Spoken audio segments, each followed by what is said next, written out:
The desperate Dems are throwing everything but the kitchen sink at Big Donnie T, claiming former President Trump and his disciples in the GOP are really putting the con in modern conservatism these days. The cringe. This is why the left can't meme. You can't write either. Stop trying to be clever and witty. You suck at it. You aren't proficient at either. So Trump managed to raise a colossal war chest of nearly $82 million. Woo, that's some good money right there.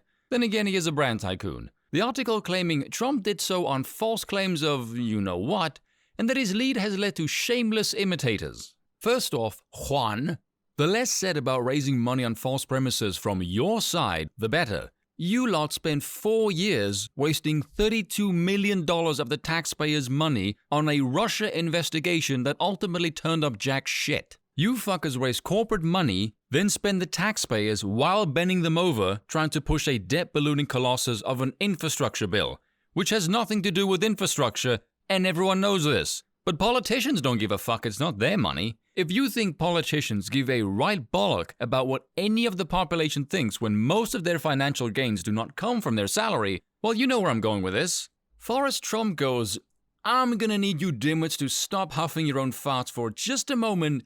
Then you can go back to shoving your heads up your asses because you don't listen or learn anyway. Trump has been in office for 4 years where he has a proven track record. There is no rational reasoning for how Trump could raise that sort of money, still command that much of a following if he made the lives of his constituents miserable. That would make no sense.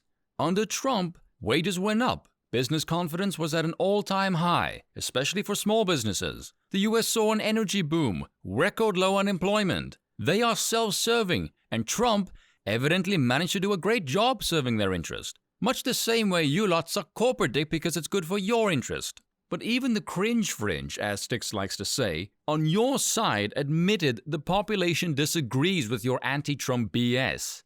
I recall Ben Mankiewicz on TYT having this breakthrough honest moment where he admits they cherry-pick the lowest polls on Trump's approval, but over 70% of the country thinks the economy is roaring, and typically speaking, when the economy is booming, the president gets the praise for it. So there's no way in hell his approval is that low, and nothing they say sticks.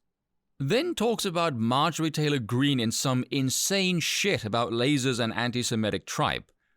What she actually spoke about is how a California official said they won't let Pacific Gas and Electricity Company fail after their stocks tanked, and that a gentleman named Roger Kimmel is on the board of directors at PG&E, and also the vice chairman of an international investment banking firm who has lobbied a one Jerry Brown millions over the years, and he signed a bill in 2018 to pass off their fire responsibilities onto consumers via rate hikes and bonds. And the fire raging there, supposedly, is through an area that Brown has an eye on for a $77 billion high-speed rail pet project. Then she says, in her words, then oddly there are all these people who have said they saw what looked like lasers or blue beams of lights causing the fires, and pictures and videos. I don't know anything about that. I don't know if any of that is true, but that is what she has actually said. Far as the anti-Semitic thing goes, she doesn't mention the Jew, she just mentions people who have Jewish last names. And then this git calls her anti-Semitic, that's how the spin goes. Far as Nancy Pelosi goes, she said this. I just want to say to Nancy Pelosi, she's a hypocrite, she's an anti-American, and we're going to kick that bitch out of Congress. I don't see anything wrong with that. Lauren Boebert, who flexes she carries a gun. Great, she's a Second Amendment fan. That's fine. His pitch is to distort Biden administration efforts to get vaccinated with a door-to-door outreach effort. To Cawthorn, this is the precursor to a plot to take Bibles and guns away from Americans. While the first one is incredibly dystopian, Trump just needs to say, this is what the administration plans to do. And you lot are trying to remove the Pledge of Allegiance and not sing the national anthem, and your party is extremely anti-Second Amendment. So where is the pitch wrong? Trump's grifting game is also being mimicked by powerful... Okay, no. How is he a grifter exactly? He said, I will do X while in office, and he did X while in office, to the best of what he could do given the obstruction of the machine, and the corporate press who wouldn't shut the hell up about him every single day. Then some more crap about voter suppression. The Republicans want stricter voting laws, the basis of which is an ID. And this is what the Dems call voter suppression.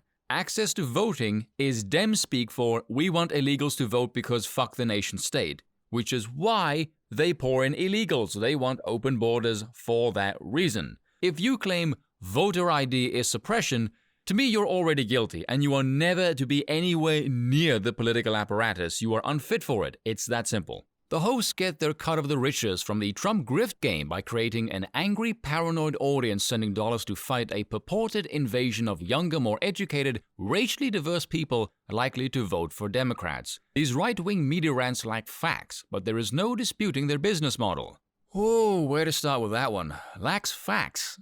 Where are yours? You haven't said a damn thing about facts in this entire spiel. This is just a stupid opinion piece, and your opinion is arse. The right don't mind racial diversity as long as you are pro-America, which is funny because the left hates diversity if you are pro-America. Case in point, Cuban refugees who hate communism. Guess why the Biden admin isn't helping them? Far as educated goes, college educated does not mean people are politically savvy. It just means they're specialized in one thing. They can still, and many are, be completely stupid in absolutely everything else. The corporations are worried about loss of clout with Republicans in Congress because the politicians increasingly rely on money coming from small donors excited by Trump's lies.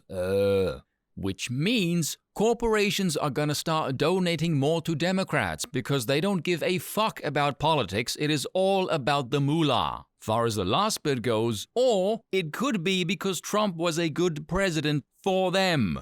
Again, why would they give money to Trump if he did not improve their lives? This is why I don't read stuff from the left. Before, I would never bother, thinking, if I read that stuff, it is just gonna piss me off because there is no substance to it. Looking at this now, I was completely right to think that. Trump is calling the tune for a frightening game of grifting that has robbed the GOP of its principles. Principles? The GOP had principles. Before Trump, they were a cabal of globalist sellouts who bombed the Middle East to smithereens. Cheney, Bush, McCain, who are now despised because a real Republican upstaged them, gave them the finger, and showed them who's got the bigger dick in the room. And it sure as shit isn't them. And that's all for today. Until next time.